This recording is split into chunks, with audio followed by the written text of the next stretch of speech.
protect his brother's innocence and put his own life at risk while doing so. The one who hangs out with Bulimia to buy presents from Inazuma for his siblings? Yeah, that's Ajax. Ajax is also the innocent boy who fell into the abyss when he was 14. So does this mean that Child is ultimately a good person inside just because he has this side to him? No, the answer is no, absolutely not. There is clearly a side of him that understands how messed up he is, hence his determination in protecting Tuzer's childhood innocence for as long as he can, even though it may not necessarily be what Tuzer actually needs. Imagine the betrayal that kid is gonna feel when he grows up and finds out that his darling older brother has been lying to him this whole time. Child being able to show love for his family is in no way an indication of him being a good person deep inside, but it also doesn't mean he's a murderous maniac that some people make him out to be. Even as a harbinger, Child seems to be one of the nicer ones. And I know that's a pretty low bar. He cooks, he cleans, and he seems to treat his subordinates like human beings, at least slightly nicer than, for example, how Scaramouche would treat his own subordinates, which is a pretty low bar, I understand, but Scaramouche slaps his subordinates for absolutely no reason and is violent with them and sees them as literal like scum of the earth. So Child is still somewhat nicer compared to his co-workers. And again, yes, it's a pretty low bar considering who his co-workers are, but the point I'm trying to make here is that Child still has a lot of his humanity even as one of the harbingers. And I think it's important to point out that Child, while yes, he's there mainly for the fights, but that's not the only reason why he's with the Fatui. Child also shows loyalty to the Sarisa and her goals, and he's clearly willing to put a lot of people at harm to achieve said goals. So he clearly has his own priorities and reasons on why he's in the Fatui and is actively supporting the Sarisa, and I think as long as we, the players, don't come into conflict with his goals, Child will remain indifferent to us. Fun even. Because the Traveler and Child form this rivalry slash camaraderie type of bond, and it's actually really interesting, but more on this later. And again, he knows what he's doing is shady. He's not trying to pass as a good person. There isn't even any guarantee that if Child isn't with the Fatui that he would be this wholesome, well-adjusted guy that some people envision him to be. Because in reality, he would still get into fights, because let's face it, he's unstable as hell, so he will probably wreak havoc somewhere else on his own. And let's not forget the reason he joined the Fatui in the first place is because his dad sent him there, because he just kept getting into fights after fights and is wreaking havoc everywhere after his experience in the Abyss. While we're at it, let's discuss that. Let's discuss his time in the Abyss. If you're familiar with Child and you've made it this far, you probably also know that he was more or less a normal kid living in Snezhnaya until he fell into the Abyss. And as of the recording of this video, not a lot is revealed about his time there. We only know the following. One is that he ran away from home craving for an adventure and accidentally fell into the Abyss. And I quote, "He lost his footing and fell into a bottomless crack in the earth's surface. There he met Skirk, who taught him how to fight and survive and basically everything he knows, including his foul legacy transformation." If his dead fish eye didn't already give it away, the experience in the Abyss left him not only traumatized but also with a few screws loose because he came out a completely different child, pun intended. It's only after this experience that he becomes this bloodthirsty, unhinged person that we know in the game. So it's pretty clear that the Abyss was such a pivotal moment in Child's life. Like, it changed him for the worse, which is a shame, I think, because I personally think that if Child never fell into the Abyss, he would have become an adventurer, like a normal adventurer. Aside from the fact that he literally ran away from home looking for an adventure and that's how he fell into the Abyss in the first place, his character story also mentions how much he loves his dad's stories about legendary adventurers. He also says to the Traveler that if not for his job, he would love to travel around with them because, again, he sees the Traveler as his rival or his equal, someone who shares similar values when it comes to family and wanting to protect your siblings, which is also probably a big reason why Child is so fond of the Traveler. In his voice lines, he does mention that he looks forward to bumping into the Traveler again, so they're like foils to each other, sort of. So it's not hard to imagine a less unhinged Child in an alternate reality being an adventurer and traveling alongside us. There's also this long Reddit post from a few years ago about how Child is literally just a guy, and it's so good.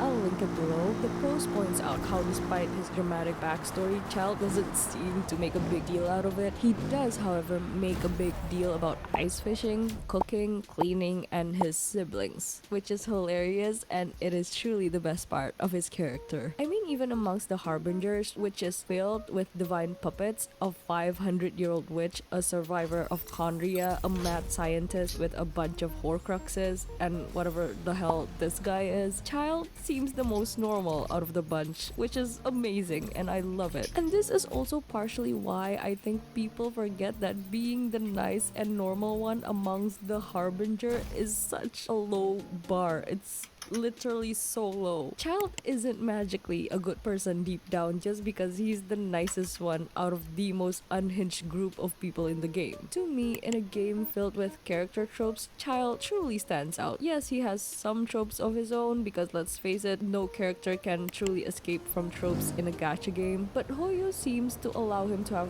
more layers than most of the characters, speaking for both male and female characters. In typical Hoyo fashion, at least in Genshin, they sprinkled lore-relevant context in limited time events. For Child, it was during the 2.2 Labyrinth Warrior event. If anyone remembers that whole thing with Shinyan, Shikitaisho, and the abandoned child pursuing Scaramouche storyline, one important character detail that is actually revealed about Child in that event is that he directly states that he doesn't really believe in good or evil, so long as he gets to do what he enjoys, which in this case, surprise surprise, fighting, he doesn't mind being turned into a weapon or serving the Saritsa. As long as it doesn't conflict with his own personal priorities and goals, Child will do as he's told. Will he always like it? Not necessarily, but he will still do so as long as it serves his interests. And even with everything we've just established, Child, at the end of the day, is a wild card. He says in the same event that he doesn't really care for allegiance or duty, so even if he has repeatedly stated that he's loyal to the Saritsa, there's really no telling what he's capable of doing once the Fatui doesn't give him the chance to fight as much or doesn't provide his family with the security like they do now. Because right now, Child is able to provide for his family and freely travel because the Fatui, the rooster specifically, is taking care of his family back in Snezhnaya. And by taking care of, I'm pretty sure the rooster is just holding Child's family as collateral just in case,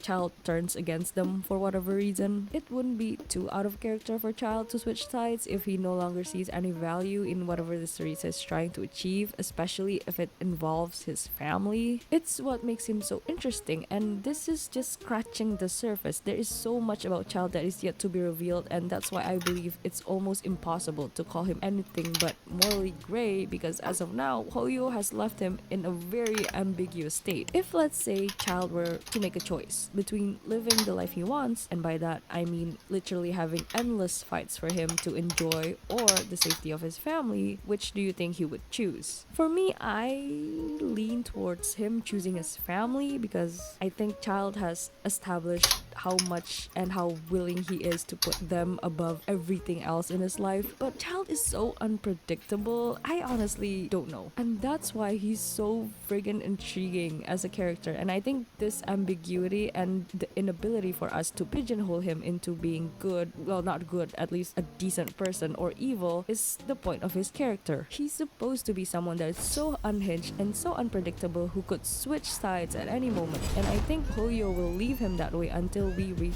Snezhnaya. And while I want to complain about how little Child you have gotten over the years, I'm also glad that Hoyo seems to be taking their time with him. I would really be disappointed if he gets killed off without any proper build-up or narrative payoff like another Harbinger that we know and love.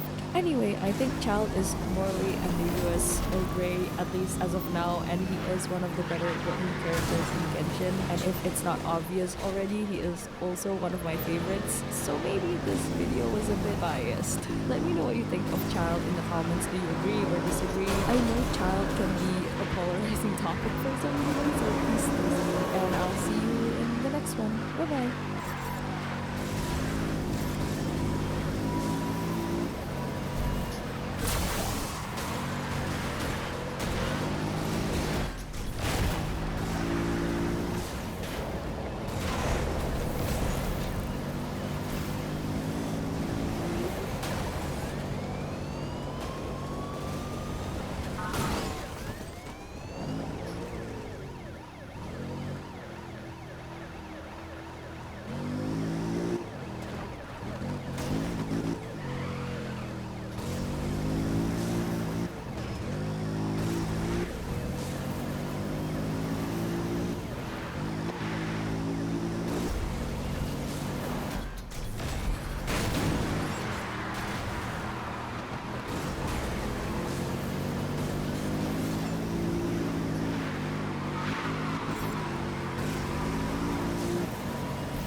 hope they learn their lesson.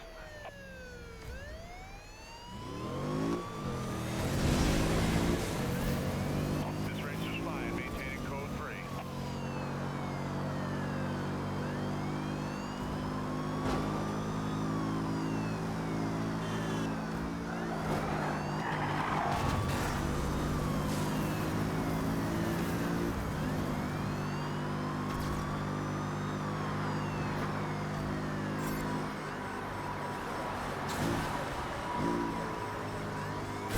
Target vehicle immobilized, taking him into custody. This race is done.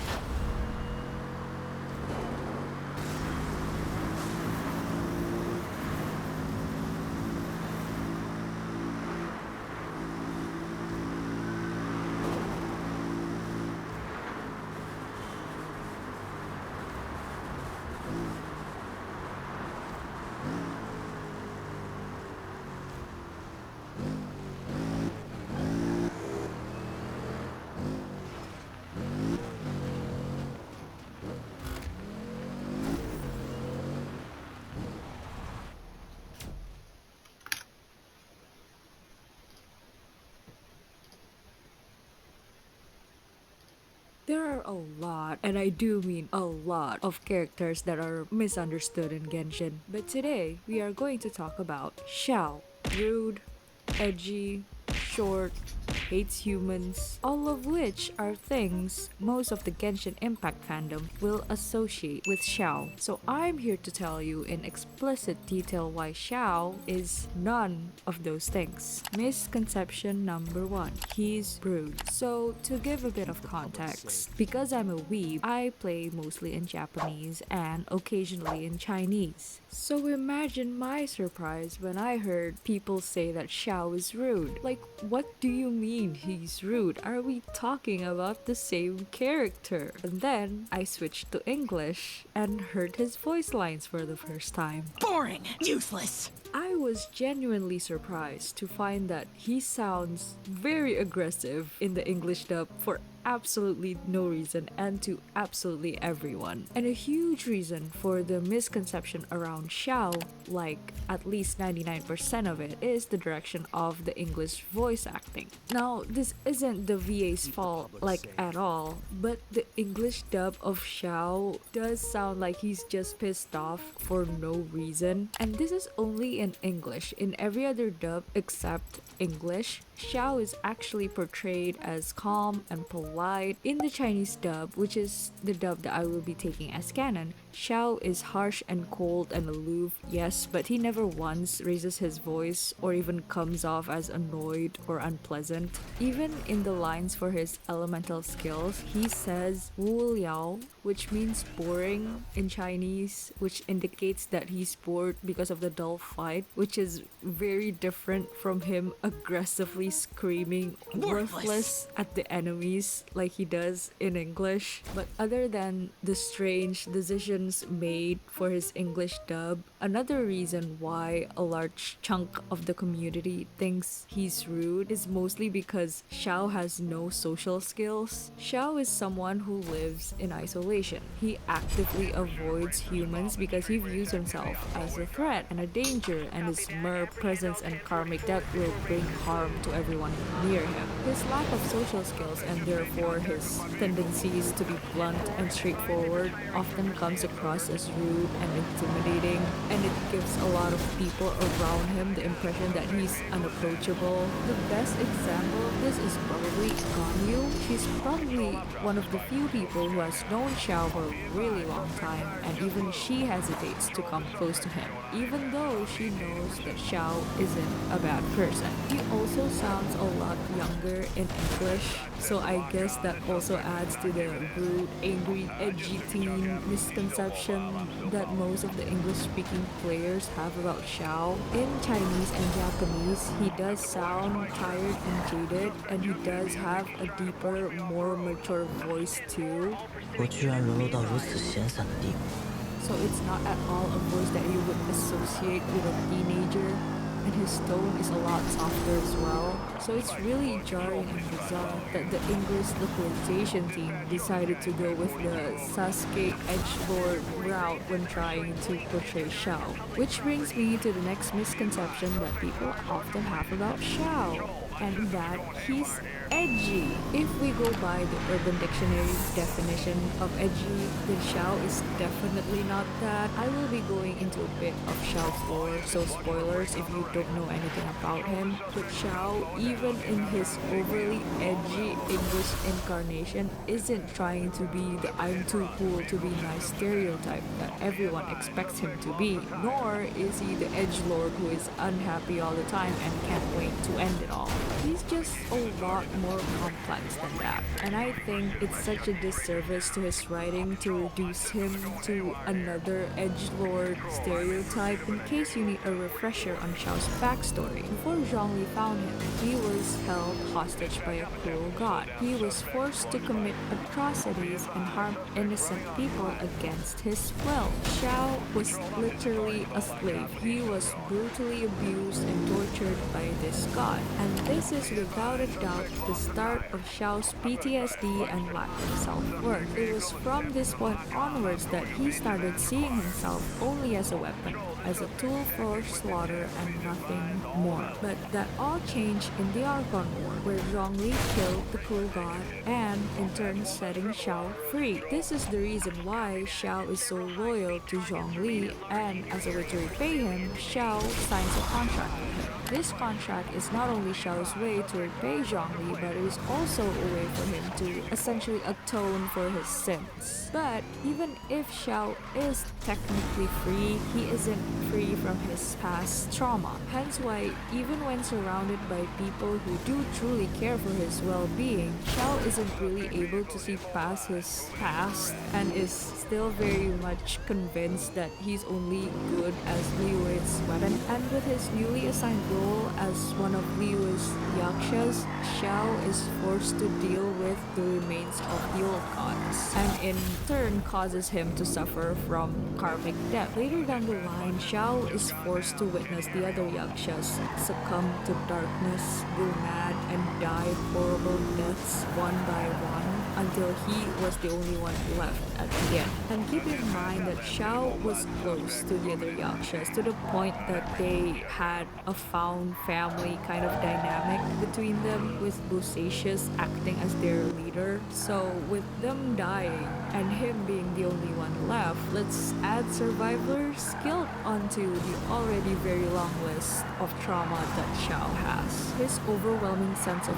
guilt is also the reason why he has so little regard for his own life and why he always puts others before himself, because in his eyes, his life has no value, and if the situation calls for it, he should be the one to sacrifice himself in order to save others. This is exactly what we saw during the second act of the interlude quest in the chasm. Xiao constantly shows disregard for his own life. He insists that the traveler should stop looking for him because he thinks it might be too dangerous, even when he's severely injured. And later on, when trapped in the chasm, Xiao is quick to offer a plan that ultimately ends with him sacrificing himself so that the others could escape. And unsurprisingly, no one agrees to this. Yelan even calls him out for it, saying that his plan makes no sense considering that his self-sacrifice doesn't even guarantee that the others would make it out safely.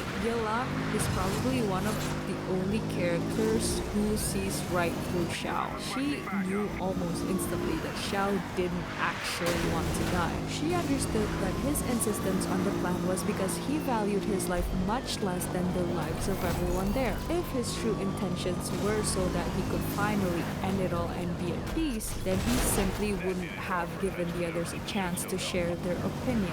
She even gets annoyed that Xiao is seemingly unable to understand that there is in fact a way to get out of the chasm without leaving him behind. But we, as the player, should understand that given Xiao's past, it's natural that he only prepares for the worst case scenario. And because he's lived in isolation for most of his life, he's used to shouldering everything on his own. The last thing he wants is to be a burden to someone else, someone whose life is much more precious than his. So it's really understandable that the first thing that comes to Xiao's mind is to sacrifice himself because, hey, in his eyes, he's nothing more than a weapon whose existence has only brought destruction and pain. So if anyone should die, it should be him. So him wanting to die isn't an edge, nor is it even a trope. It's honestly just a big part of his writing. Hell, he doesn't even actually want to die. He just thinks he needs to die a heroic death as a yaksha because that's the only thing he's good for. That's why he's so insistent on self-sacrifice. We literally should never take whatever comes out of Xiao's mouth at face value. I think Xiao, more than any other character, is someone who doesn't understand his own emotions. He says he needs to die, but he clearly wants to live. This voice line is a lie if you ask me. He says in this line that he has no desires, but this, again, is just him not being able to process or even comprehend his own emotions because in his character card, it's stated that he does have desires.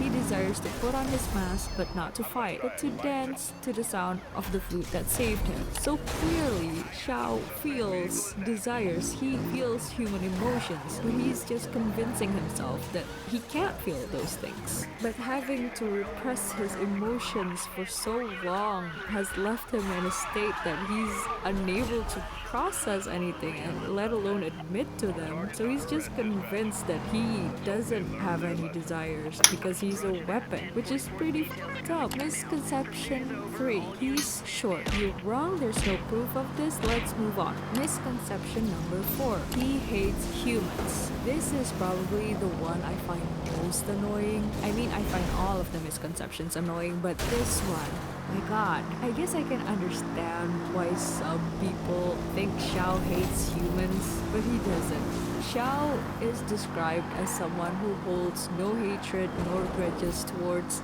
anything, even towards the things that he's forced to kill. As we have previously established, Xiao is someone who lives in isolation because he has no self-worth and because he thinks that he will only bring harm to the people around him. And while his karmic debt is actually something that could harm humans as far as I know, I also think that Xiao uses his karmic debt as an excuse to continue living in isolation. His issues have much deeper roots than just him staying away to keep everyone safe. Like, don't get me wrong, I do think a big part of why Xiao chooses to live in solitude is because he doesn't want anyone to get hurt, but I also think it's just because he thinks he has no place in the human world. So Xiao already thinks of himself as a weapon, right? So it's pretty natural for him to think that a weapon that's made for killing should stay as far away as possible from human civilization so that he can avoid killing innocent people when fighting from just collateral damage. He even says in his teapot voice lines that he doesn't want any bystanders during a fight because he doesn't think he can control himself nor his power, and this can potentially hurt a lot of innocent people. And if Xiao truly hated humans, then he simply wouldn't have cared if he killed one or two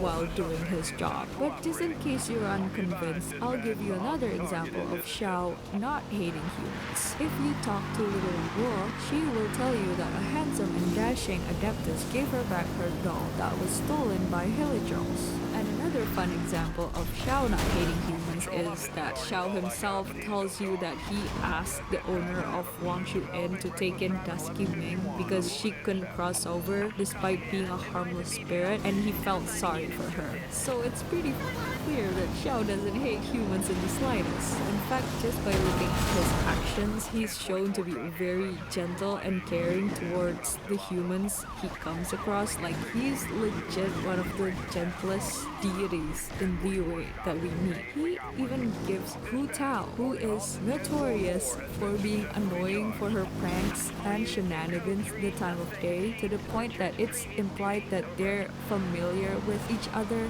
and he even thinks that she's funny and interesting. He also has voice lines about Guido and Yelan, commending them for their abilities. Clearly, Xiao keeps tabs on what's happening in the human world. He also told Chong Yun that he should off because he's weak and he should leave all of the demon slaying to Xiao. But knowing Xiao, he probably said this because he truly believes that the burden of vanquishing demons in Liyue should fall on him and him alone. This is largely my opinion, but I think he convinced himself that he can't afford to care about any of the humans because he thinks he doesn't deserve to. He's not a part of the human society, so why should he? And this brings me to my last misconception about Xiao, and that being his character arc is about his desire to die and nothing else. AKA, he's emo and sad and depressed, and that's it. Now, again, this is mostly just my opinion, but after researching for this video, I realized that while most of Xiao's lore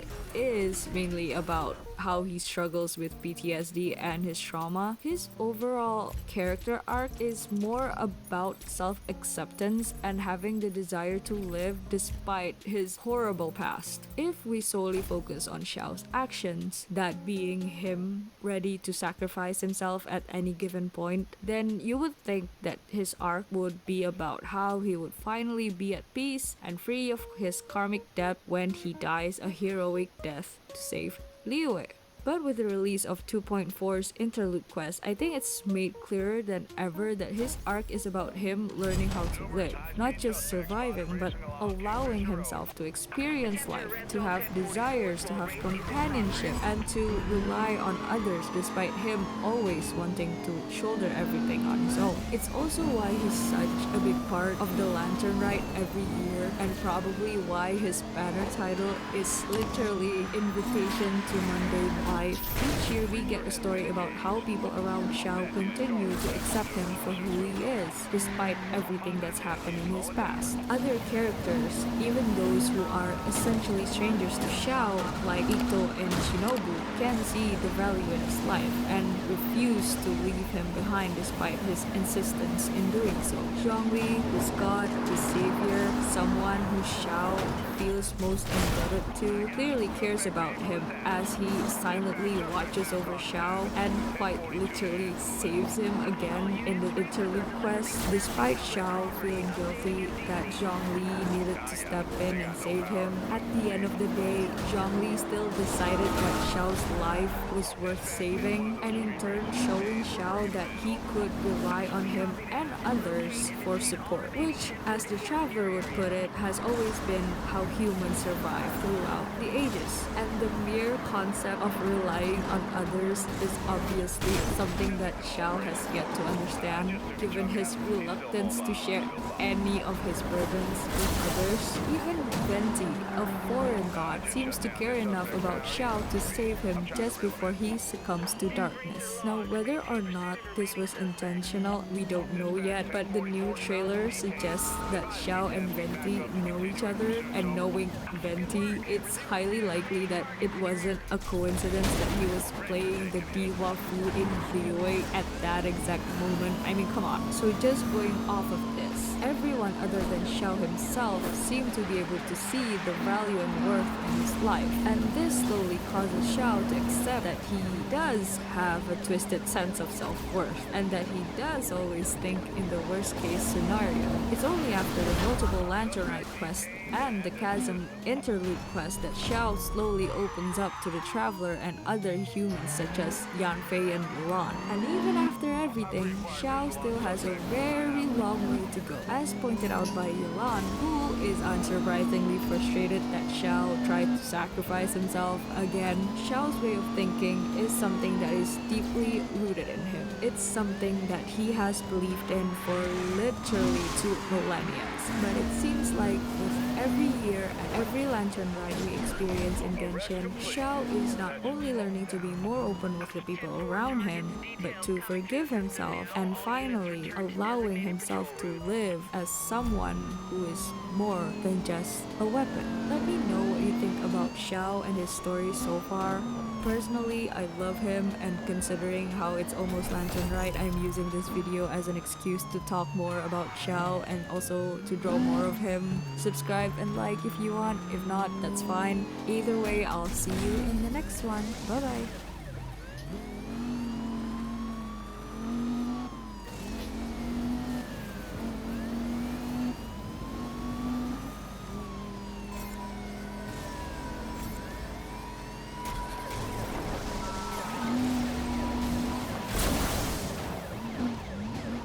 That's a hit. I'm gonna try and detain.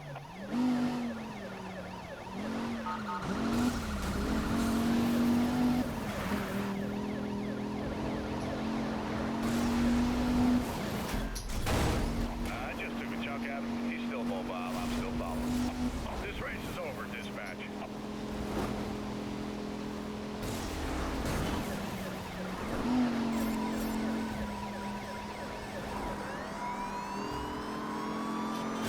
Target vehicle disabled. Moving in to apprehend the suspect.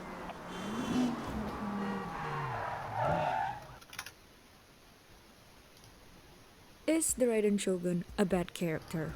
No, she's not. If we're talking meta-wise, you would have to be insane to think that she's bad. Unless you're one of those poor souls who doom posted her on launch and somehow refuse to acknowledge that she is probably one of the most powerful units in the game right now. But whether or not she was a good character in the story was something that was always up for debate. The Raiden Shogun, or A if you will, is an extremely polarizing character in terms of writing.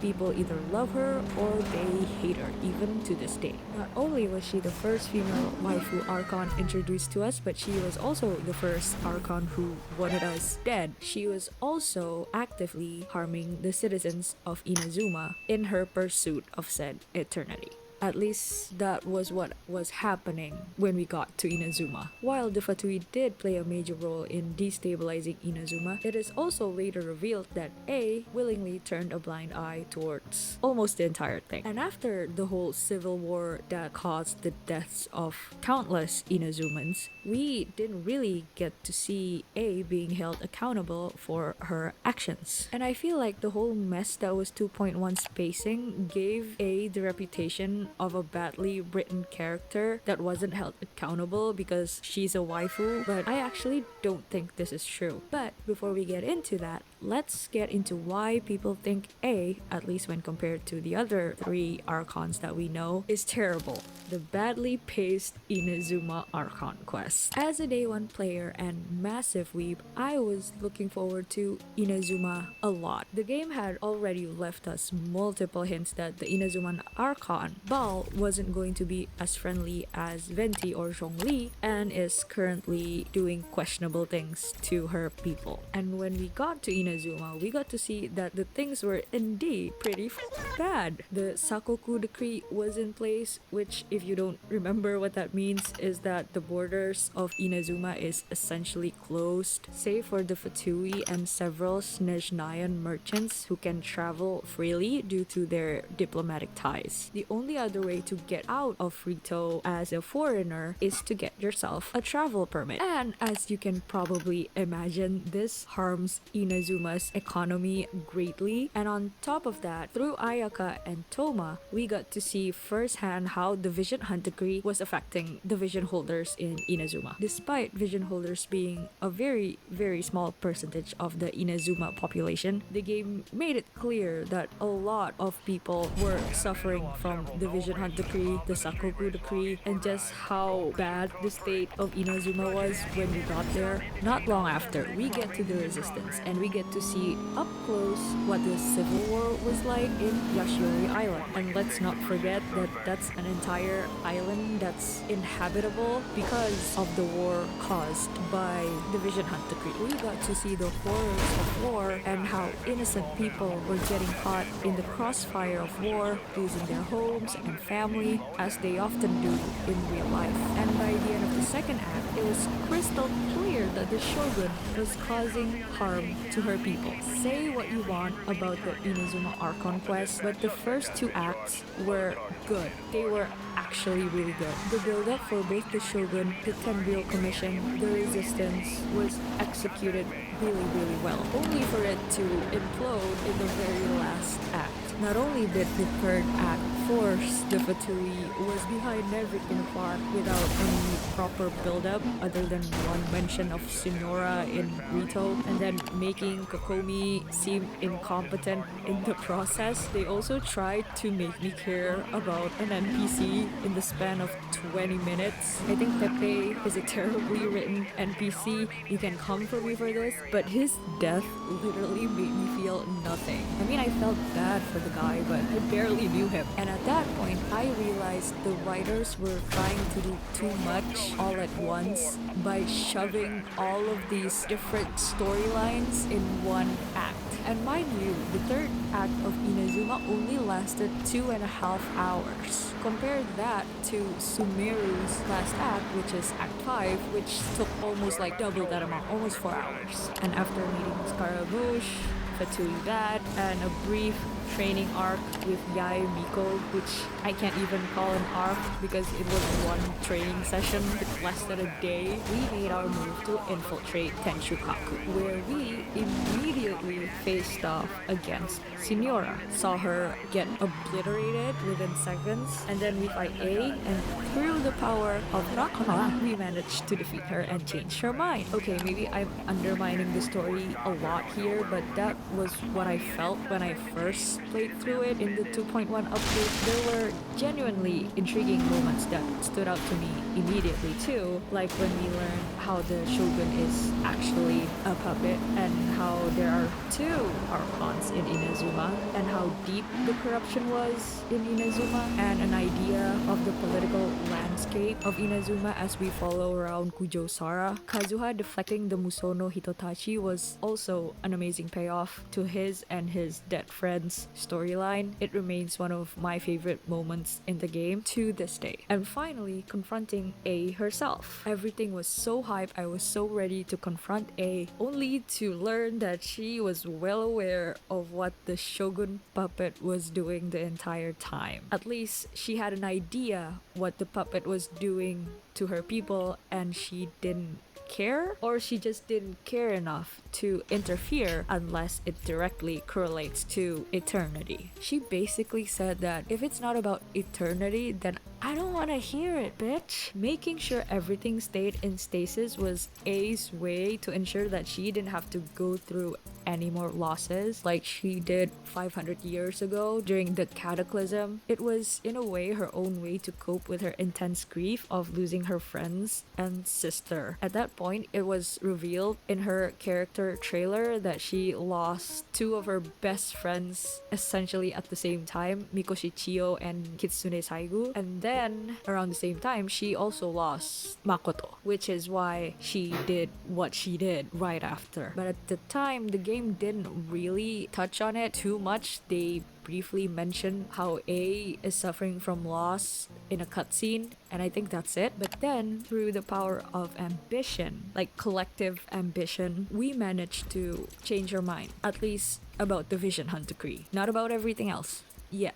And we conclude the Inazuma Archon quest with A saying that she needs time to think on which direction she will take Inazuma going forward, which brings us to her story quest, the first one. What I, and probably a lot of other people expected, was to see how A would grow as a character and how she would take accountability for her actions in the Archon quest. After all, we did manage to change her mind about the Vision Hunt decree, and she did say that she was contemplating a lot of stuff regarding eternity. So her story quest seemed like the right time to do this, to explore this. But what we got was a quest that felt out of place is the best way I could put it. Her story quest, the first one, is essentially us acting way too friendly to someone who just tried to kill us no less than 2 days ago, and see her slightly changing her mind about her ideology regarding eternity, something that she has not considered in the past 500 years through dango milk photos and light novels, instead of, well, the damage done by the war that she let happen and the fatui that she let run amok in her nation. And I admit it was actually important for her character development. A needed to learn that change, even in the little things, the simple things, can be good. And I genuinely think that her first story quest isn't as bad as people make it to be. It's not even bad, in my opinion. It has good moments if you think about it. Near the end with Kujo Kamaji and the conflict within the Tenryou Commission, we got to see her act like a leader for the first time and showing mercy towards him despite what the Kujo clan did. It humanizes her and it showed us that she indeed have what it takes to be a good leader when she's not isolated for 500 years. In hindsight, given what we know now about her development later on, I think her first story quest is just misplaced. If anything, I feel like the writers couldn't have picked a worse timing to put her story quest right after ending the Inazuma Archon quest the way they did. Her story quest just didn't provide the closure that a lot of people playing back then was looking for, including myself.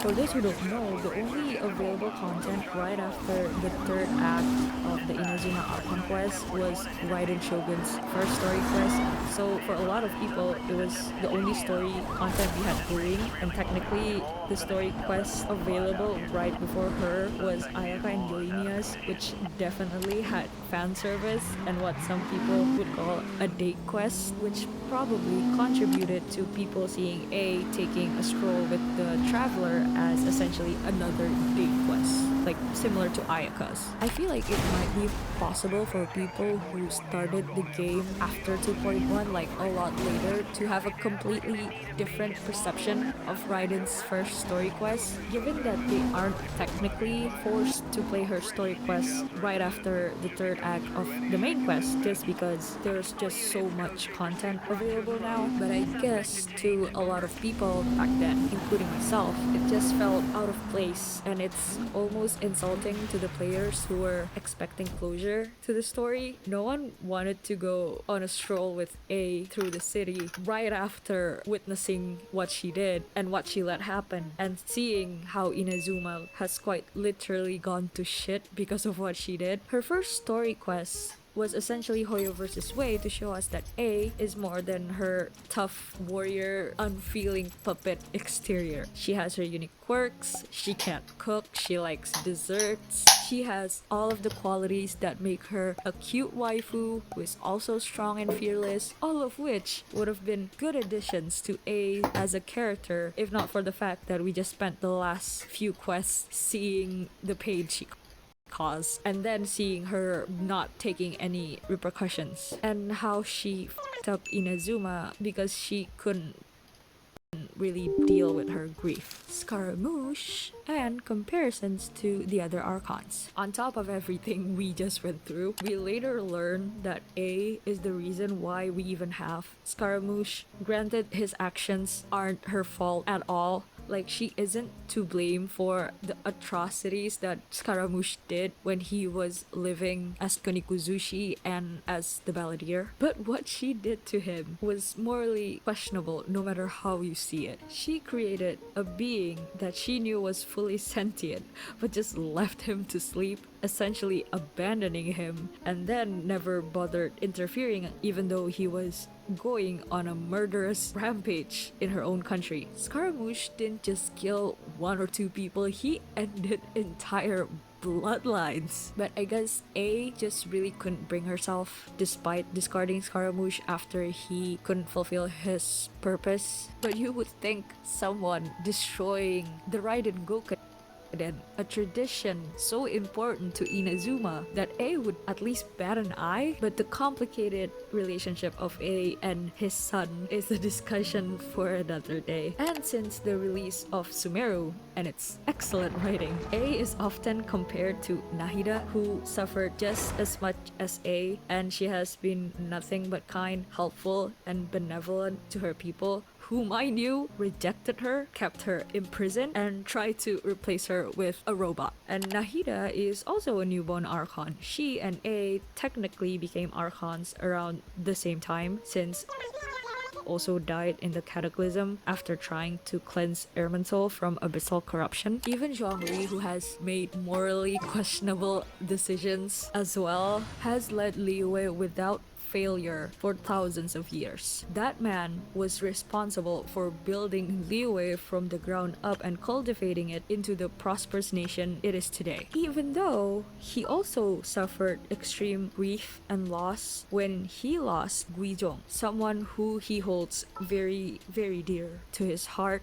in the Archon War. Even Venti, Mondstadt's resident alcoholic and absent Archon, still cares a lot for his people, which we have seen time and time again through his story quests and also events. He has always watched over his people and has their best interest at heart, which makes A, by comparison, just a horrible Archon in the eyes of the players. So based off the Archon quests, story quests, and hidden lore, A is selfish, incompetent, childish, and overall can be a huge bitch. But that's just not true. There's so much more to her character than her mistakes. In defense of Raiden A, here's the thing about A. She was never meant to be a leader. She was always Makoto's shadow, her body double. Her character story mentions how Makoto was never the fighter out of the two of them, so A is always the one in the front lines. Before the death of Makoto, A's whole world was war and fighting and killing. She was the one who defeated Orobashi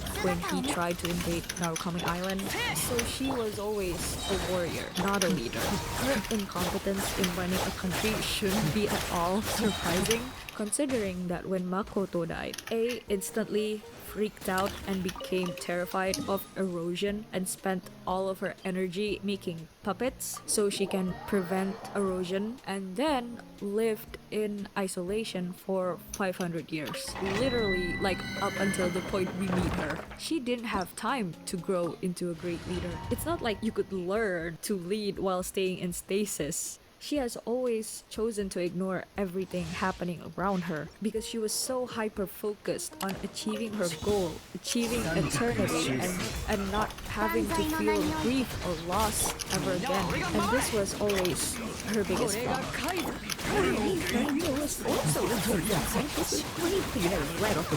Well, let's not blame A for not being the wisest. God didn't say that. It's not really her fault that Nahida is a wise and competent Archon almost immediately. Being wise is quite literally Nahida's biggest strength as an Archon. And even though Nahida lived most of her life in isolation, she has always tried her best in understanding humans, the human heart, which is something A has clearly not done until we meet her. I don't think it's fair at all to expect A, who is a warrior, to act the same way as the god of wisdom herself. Like, come on guys, give her a break.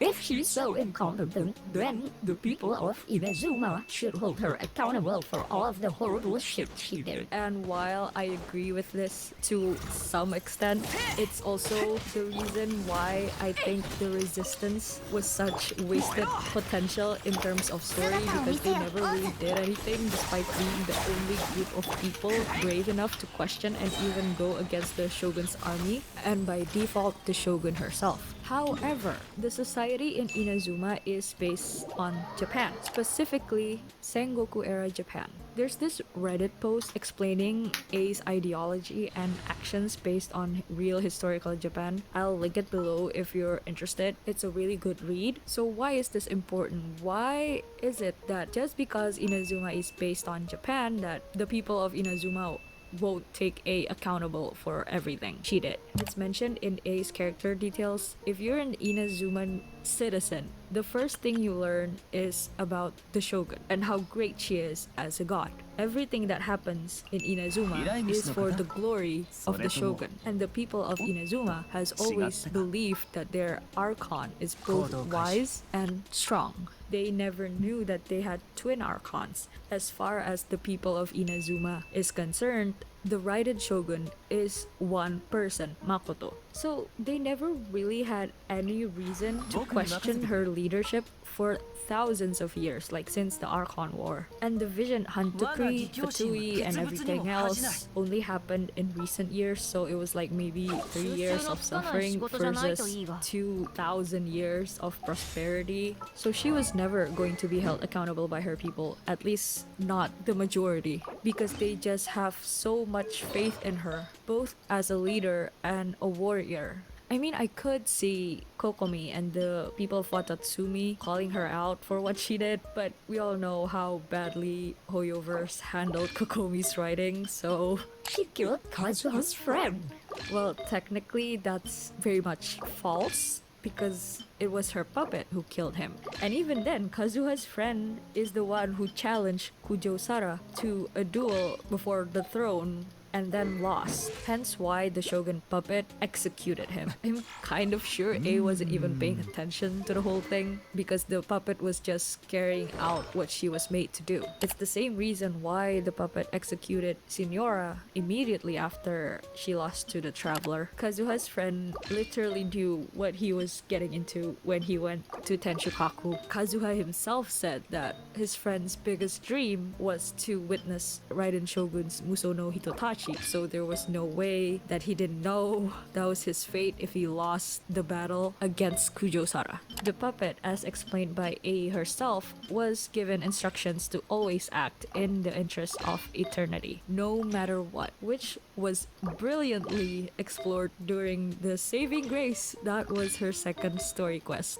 Her story quest, the second one, was much better received solely because I think the execution was just a lot better. Not only did the quest have really interesting and immersive mechanics, it also builds on the things that was previously established in her first story quest and the Archon quest. Not only did the quest double down on the grief A was feeling because she lost her sister and her best friends, it also showed us that she was completely unprepared to lead a nation, and she recognizes this. A admits for the first time that she has let down her people and dishonored their memories in the pursuit of eternity. She even says herself that what Inazuma needed wasn't a fierce warrior, but someone more like Makoto, whose ideal was transience. A was the first Archon, and remains the only Archon, at least as of the writing of this video, who questioned and set aside her own ideology for the betterment of her people. And right after A has this realization, the puppet instantly thinks she was affected by erosion because she was changing her mind.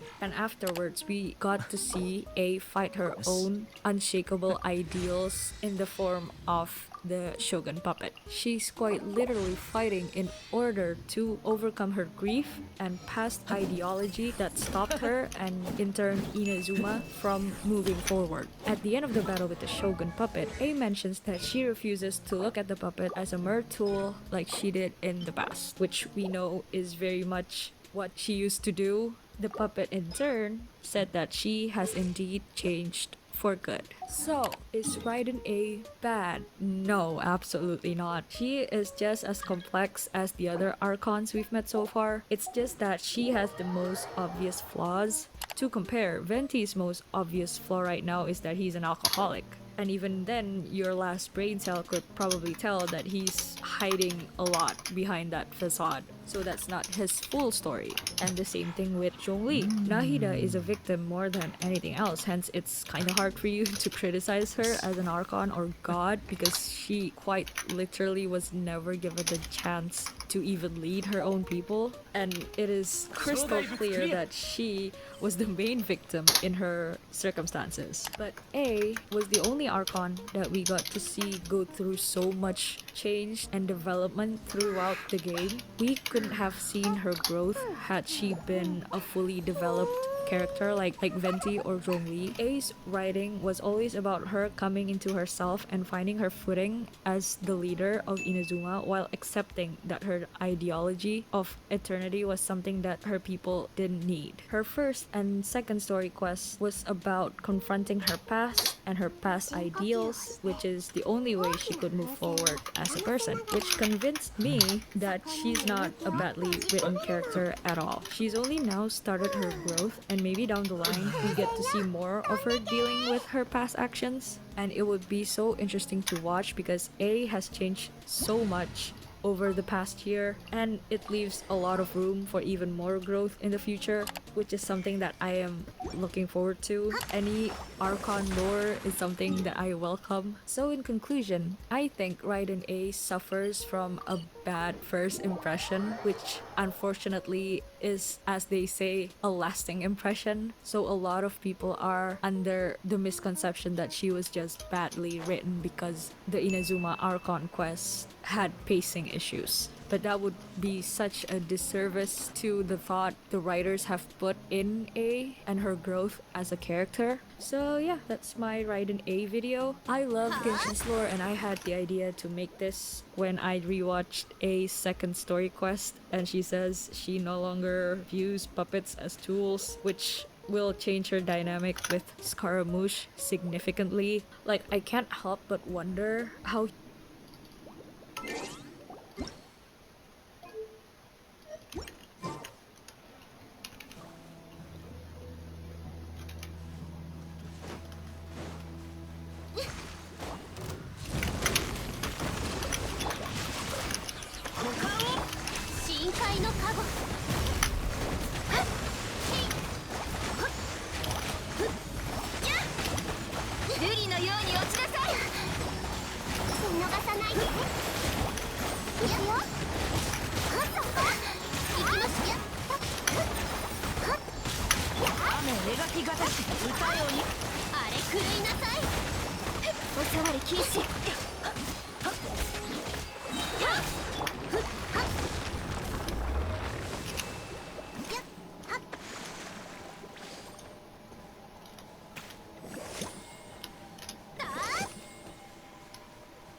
つなぎましょう。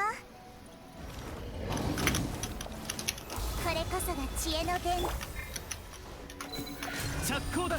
せっとた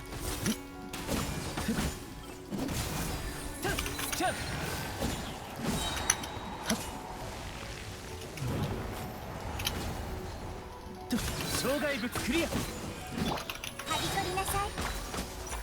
せいやはい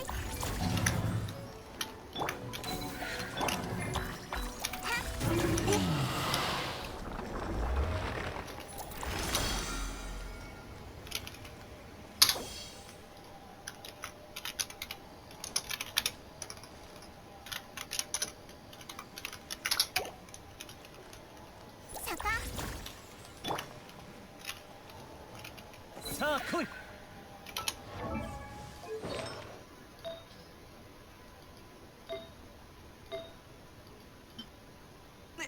ってててて。一体どこから。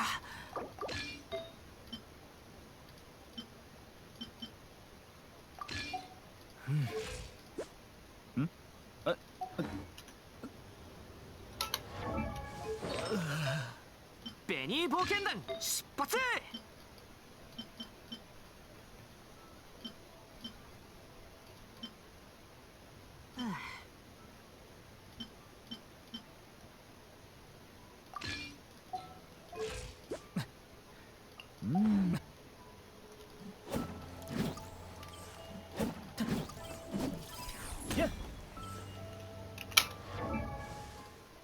周りを探索してみないか。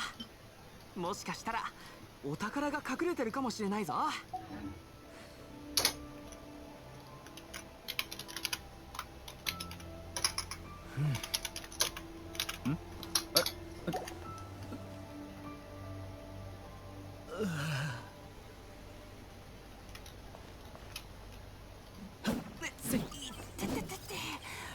一体どこから。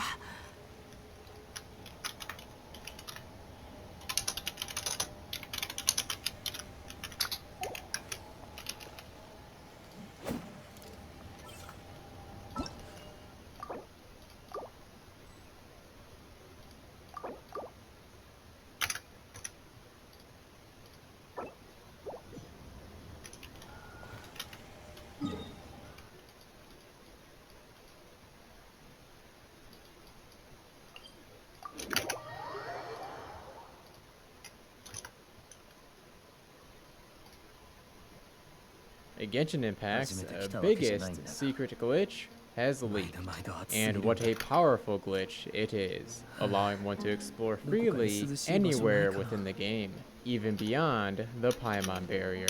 There are a few other tricks it can be used for, which is no surprise. This glitch has been masquerading as an out-of-bounds bug, when in reality, it prevents the game from triggering certain functions. To name a few, enemies won't aggro on you. In fact, they won't act much at all, opting instead to walk in place. If you attack them, you'll enter combat. However, you'll soon find that your character cannot take damage. That's right, this is also Genshin's invincibility glitch. That looks really painful. I am sorry, Xiao. Not really though, because you're invincible at the moment. Another oddity is that projectile type attacks are abnormal. As you can see with the charge shot here, they just float. This is the most anime thing I think I've seen in Genshin. Now all I need is for Amber to snap her fingers and send all those arrows flying. 痛くしちゃうかも Baron Bunny 私 has to の be one of my favorites. The doll gets stuck in an endless tumble until it eventually disappears. My favorite of all is the Windblessed Harpastum. It also floats in the air, and a bunch of them can be thrown out because of a low cooldown. This has gotta be a Ruin Drake Skywatch's worst nightmare. On the topic of enemies, you know me by now, or maybe not, if this is the first video of mine you're watching. Anyways, new glitch, gotta bully the wolf.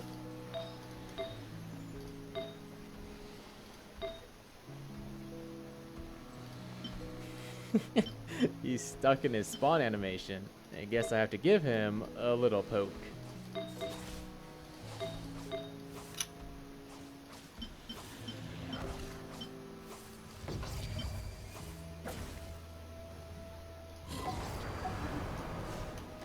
I'm sorry, what?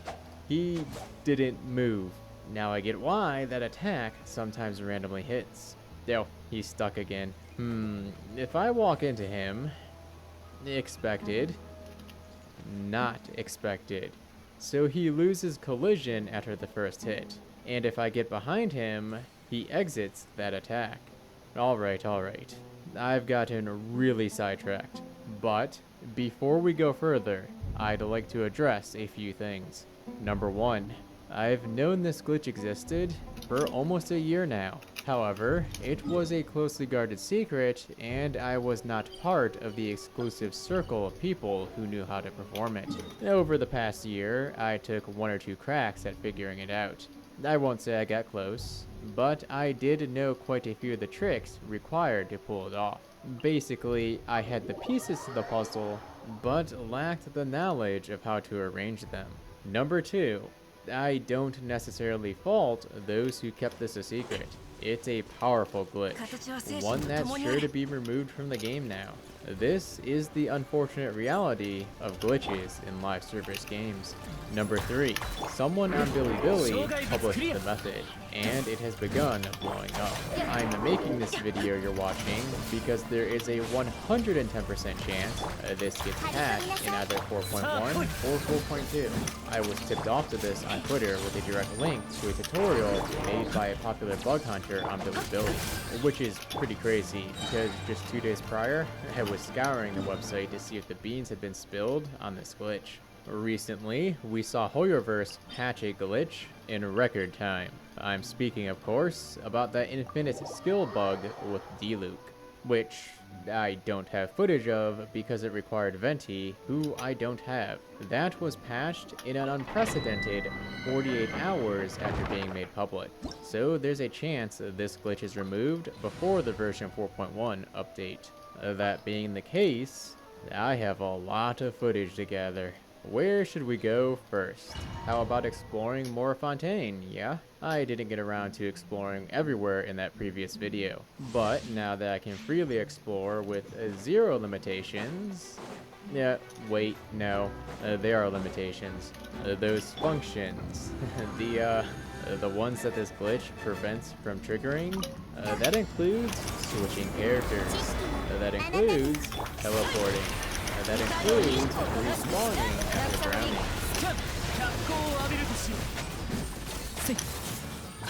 My game is soft locked. Nice. And just in case you didn't think I was beyond the Paimon barrier, perhaps all that strange terrain wasn't enough to convince ya, there's the namesake of it, seizing control of my character after I reset the game. And we're in Springvale. Back to Fontaine we go. I want to explore north and east of Fontaine, beyond the Paimon barrier. Let's begin with that big mountain. Oh dear.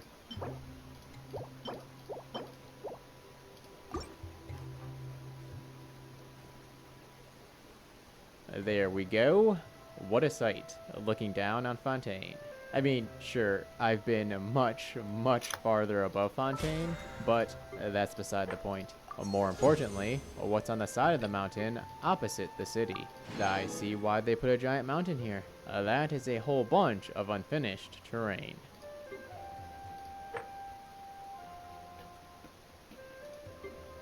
Let's take a closer look. A giant jagged, grass walls, and water. We fell pretty far down, so I'm a bit hesitant to go further down. This glitch may block certain functions, but I don't yet know if it blocks teleport barriers. Now I realize it blocks teleporting. That's not the property of teleport barriers that I'm worried about. The instantaneous demolecularization of your character is the property I was worried about. Soft locked? Again. Alright, a word to the northeast of Fontaine now. In a previous video, I wasn't able to reach those water cubes. By the looks of it, there's no collision on them. Still, there's a slim chance the water will trigger swimming.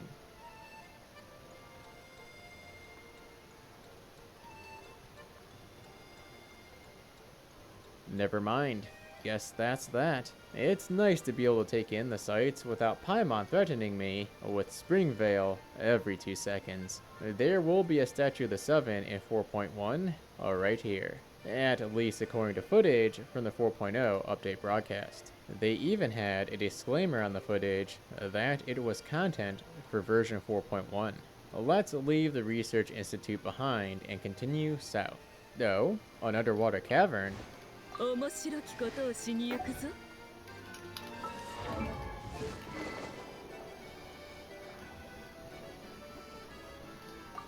Leads right out of the map. Across the way is a floating weeping willow. Something tells me this spot is going to have significance. Oh geez, the whole thing turns into a texture blob from far away. Look at this.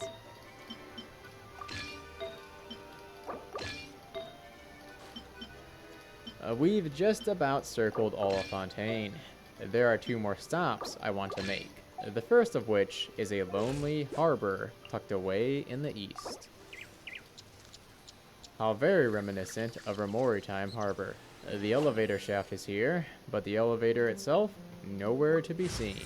I looked around, thinking it might be like House of Dana in version 3.0, but I didn't find any prompts to activate and spawn a platform.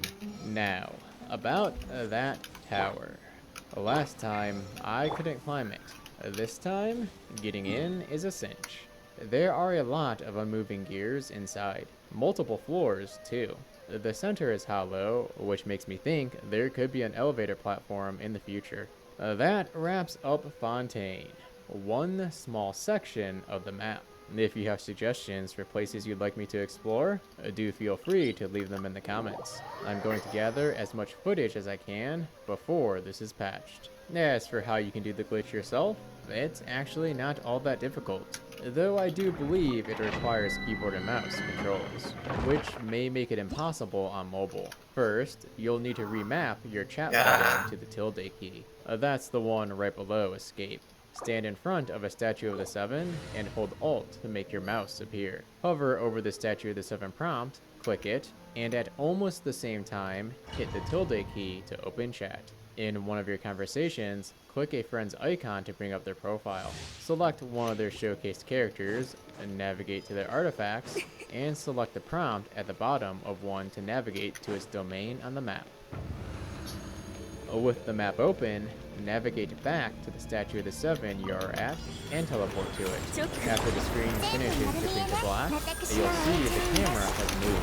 Hit M or whatever your keybind is to open the map.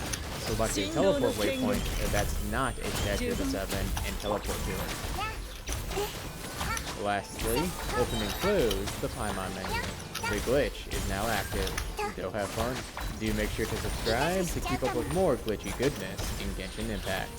This is Musashi, signing off. Till next time.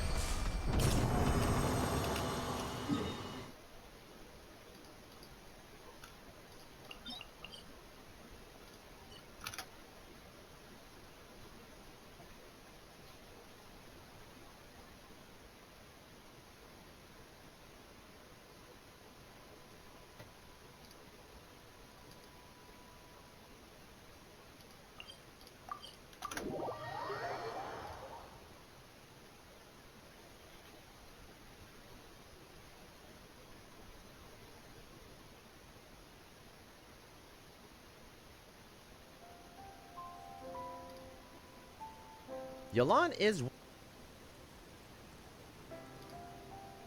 and half banners have been revealed, and they are not as good as most of us would have hoped. I think we can all agree that at first glance, all 3 banners are a little bit disappointing. But just because they're disappointing, does that mean that you shouldn't pull? Or is there still value to be had on these banners that are worth skipping out on? Our fancy pants gentlemen coming up next. Welcome to Jello Impact, where we build and test every single character to help you decide who you want to wish for and build. Starting with the 5 stars, we have Zhongli and Child. Both have been a pretty long time since their last rerun, and I would like to say the first things first. If you love Child or if you love Zhongli, then now is your chance. Even if you're a new player and getting 4 stars is important for your account, do not miss your chance to get these characters if they are some of your favorites. It is not worth skipping them for some hypothetical time when they rerun where they may or may not have better 4 stars. For me, for example, I've skipped Zhongli way too many times, and I am so excited to finally get him. He is a must pull for certain accounts, which I outlined very highly in my Zhongli video, and he is a very good comfort pull for certain other accounts, which again, you can check out the Zhongli video. He is an unlocked character and a really valuable character for certain accounts. The TLDR characters like Ganyu or Arataki Ito, he's pretty much a must-have for both of those two. And for characters like Hu Tao, Yoimiya, Zhao, and some others, he is an extremely strong comfort pick. And although maybe isn't the highest team ceiling for those teams, if there's a really aggressive abyss, such as with Consecrated Beasts or who else knows what comes in the future, having that interruption resistance for your favorite characters is really, really valuable. But if you're not sure whether you should prioritize them or not, definitely go watch my Zhongli video. For Child, he's an incredible DPS, very, very flexible, in particular for Child International, which is him, Xiangling, Bennett, and Kazuha. It's a shame that neither Bennett nor Xiangling are on this banner. It would have been nice to at least have one of those, but Bennett is being given away for free this patch, and Xiangling is always free from the Abyss, and both of them can have their constellations acquired from the shop, so that's at least nice. But for these two characters in particular, like none of these 4 stars have very good synergy with the on-fielder. Sayu is a nice overworld taxi, but I just find myself using Yelan or even Lynette over Sayu, but I suppose Sayu should be a little bit better than Lynette for the overworld. I think her skill goes a little bit further. If you're a main DPS Noelle main like me, well, like I want to be, then you'll be happy to know that she's finally coming back after not being on a banner for over 9 months. I've been waiting for her to finally come back, and really, I should be able to C6 her because I don't have actually Zhongli or Child at this point, so I should be able to get myself my C6 Noelle that I need. She is a decent DPS at C6, but you really need high constellation Goro to make her work properly, so I'm a little bit disappointed to see her rerun not alongside Goro. And when I say to make her work properly, she does work properly without C6 Goro, but she scales with that investment. So I really would have liked to see Noelle on a Goro banner, but Genshin has been very stingy with synergies for their 4 stars as of late. They're not synergizing all that well with the 5 star often, or not synergizing with each other. Like they refuse to run Faruzan with Zhao, and then this kind of stuff as well. So, and also Rosaria didn't go with Eula, and Toma didn't go with Wanderer. It's just sad to see them reduce the value of the 4 stars on banners on purpose. It definitely feels targeted, and I'm not super happy about it. For Freminet, I'll be doing my pre-release on him very soon,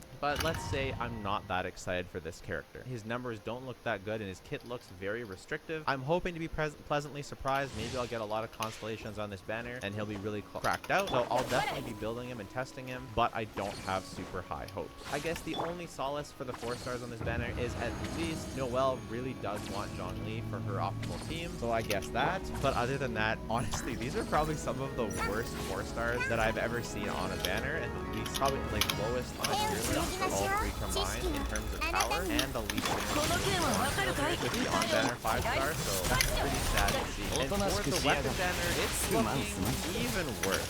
The Polar Star is a very good weapon for Child. It is actually the best weapon, obviously with the signature, but if you pre-stack it properly. If you don't, the Aqua Simulacra, and if my estimation comes out, the first Great Magic should both be really strong contenders, all within probably 5% of his top spot. So if you are wishing for a bow for Child, you should not wish on this weapon banner, and you should wish on the current one. The current weapon banner is just so much better in every way. The 5 stars are both, if you're a Child main, you're winning so much because both of these are so close to being his best in slot. They're really great weapons for him. The Favonius Lance is one of the best polearms in the game that you could, it's probably the best polearm that you could have on this weapon banner. Sack Sword, Sack Bow, Sack Sword, yeah, Sack Bow, Sack Frags, really good 4 stars as well. And Favonius Claymore, like this is probably the best Claymore. This is one of the best weapon banners of all time. And to go from that to this weapon banner screams, do not wish, do not wish, do not wish. Wish on the other banner, wish on the other banner.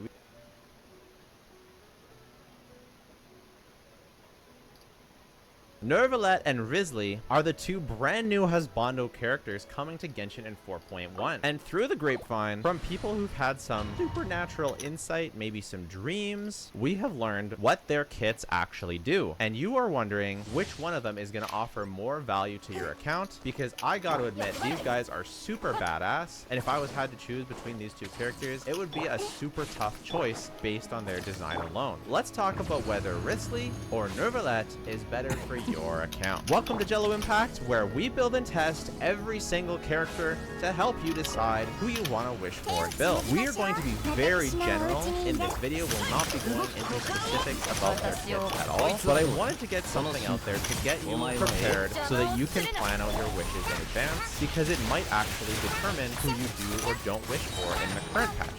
But if you would prefer to keep everything that they do as a surprise, feel free to click off the video now and come back after the live stream. With that out of the way, Nervalet is going to be an on-field Hydro DPS, and Risley is going to be an on-field Cryo DPS, so they both fulfill a very similar role. Risley is a brawler, an up-close Cryo brawler, who primarily focuses on his normal, sometimes his charge attacks, and a decent nuke from his burst, but the primary value is his normal boxing attack. Nervalet, on the other hand, summons this giant Hydro Pump and uses his charge attack, a special version of his charge attack, to deal a lot of damage. Risley is going to be scaling off of attack, very similar to current on-field Cryo characters like Ayaka, and Nervalet is actually going to be scaling off of HP, very similar to characters like Yelan, except he's an on-field charge attack user. So let's talk about first synergy of Risley. He basically has three main teams. If you imagine Ayaka here as Risley, this is the first one, some sort of freeze team. I do expect this to be pretty good. Unlike Ayaka, Yelan synergizes a lot better with Risley because you're going to be wanting to use way more normal attacks. I know some people do like to use Yelan with Ayaka, but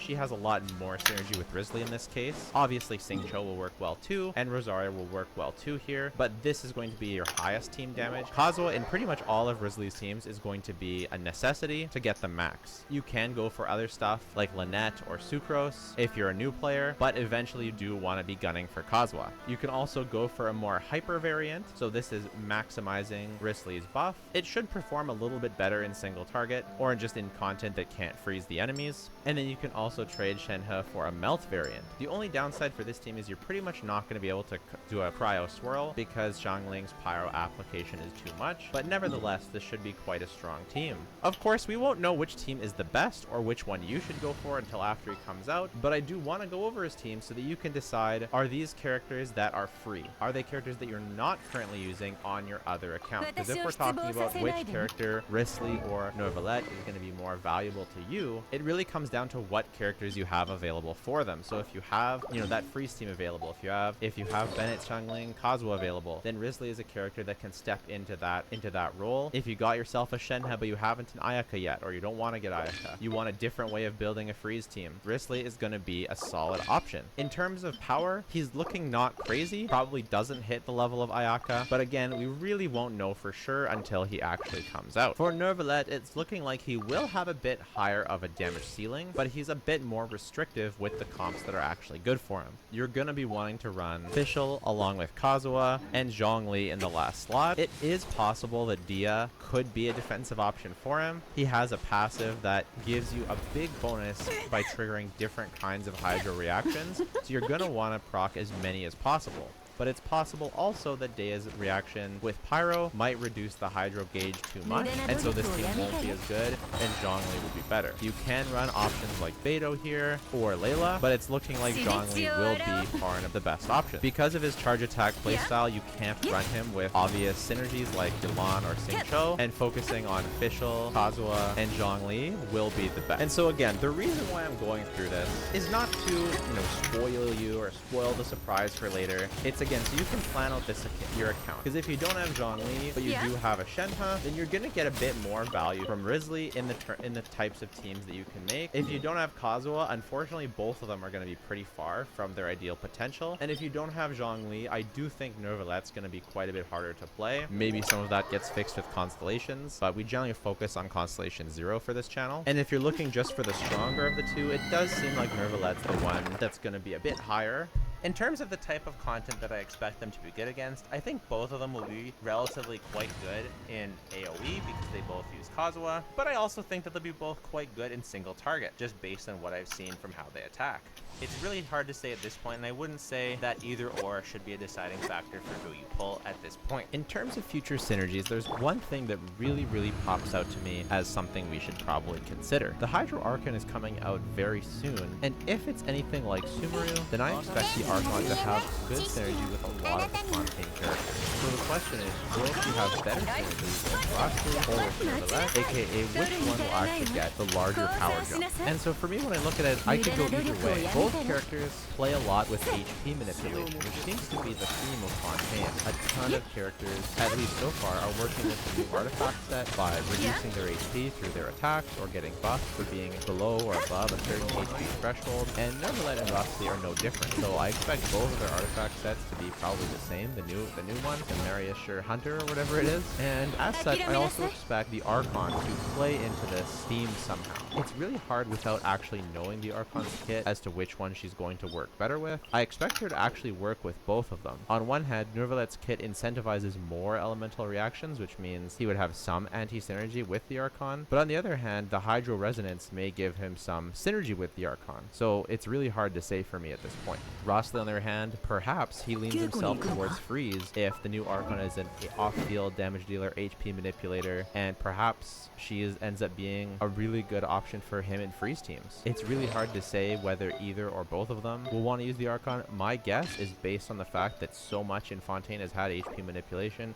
I'd be shocked if the Archon didn't have it, and if the Archon didn't work with them and was probably part of their best teams. But I think the biggest thing that you should look for is, if you're looking as which one's going to be more valuable for your account, is which one gives you team options with characters that you're not already using. If you're not running a team with Fischl currently, they both need Kazuha, that's a thing. But if you're not running a team with Bennett, then Risley might be the better pick. But if your other team does have Bennett, then Neverlet's going to be the better pick. So that's kind of how I would base the decision on. Do you already have a team that's using Fischl? Then you can't really make Neverlet work. And Rossley looking like the better choice. So that's kind of how I would base it on, is based on if you're choosing between these two, which of them is using supports that you're not already using. Let me know which one you're thinking of getting. If either, maybe you're going for both. My wife has actually changed her mind. She was going to go for Risley, but after we talked about it, she's going to now go for Neverlet. Although that's mostly because she thinks his animations look way cooler. I'm excited for both of them. I'll be building and testing both of them on release, and we'll talk about them again at the live stream when we know a bit more about their kit. If you've been enjoying the content, please consider subscribing. If you want to join a great community, check out the Discord. If you want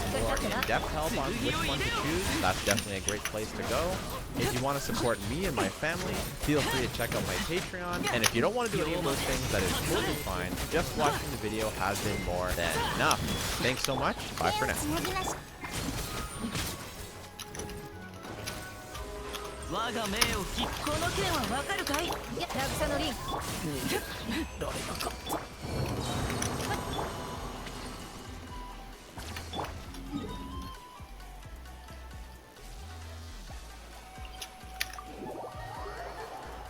Yelan is one of the strongest characters Genshin Impact has ever released. Initially, she was heavily compared to Xingqiu, and some to this day still debate who is better. But people quickly realized just how good of synergy the two best characters in the game actually had, and somehow, since then, she has only gotten better. Welcome to Jello Impact, where we build and test every single character to help you decide who you want to wish for and build. And no, I wasn't just wearing gigantic binoculars, I was just out in the sun a lot. Yelan is an off-field Hydro Applicator and Minor Buffer. She is unbelievably flexible, does a ton of off-field single target damage, and has very good off-field application for the best element in the game. She has a ton of pros and just a couple cons. Let's talk about them now.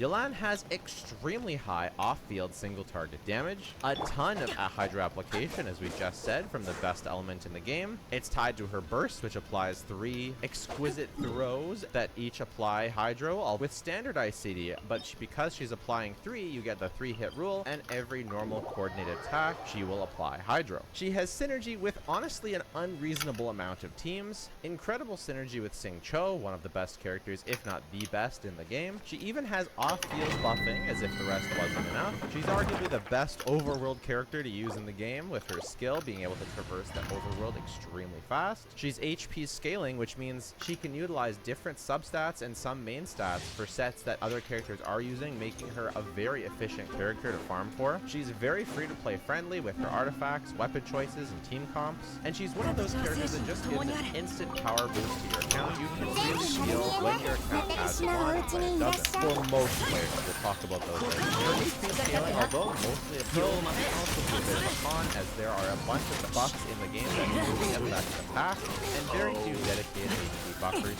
so far. Her burst is normal attack locked, so you can't run her with any charge attack only DPSs like Ganyu, but most characters who do use charge attacks also use at least some normal attacks, or they can get away with normal attacks, or to be honest, most characters have to use a normal attack to be able to use their charge attack, such as Hu Tao. She can't do a charge attack without also doing a normal attack, so the majority of the time this restriction doesn't even come into play. It's just with certain characters, like mostly charge shot bow users. For some accounts, she can actually be a bit redundant. If you're not using teams that want to use characters like Yelan and Xingqiu, there are teams that exist that don't really want to use them, so she's not a universal pull for every single account for all scenarios. I wouldn't say that. She's not a must pull. She's not even necessarily a power boost for every single account. But because of how many teams she does, it would be pretty safe for me to say that she would be a benefit to your account, but I can't know for sure unless I know the exact teams you're going to be running. She's also very single target locked. She doesn't apply really any AoE hydro except for her skill and her burst a bit on cast, but those are only when she's on field. There's no off-field AoE hydro. And she also has very high ER requirements, which can be played around, but it is something that you have to keep in mind. Now that we have a general idea of what she's good and not good at, let's talk about her value and power level. So I did already touch on this. She is extremely high value for most accounts.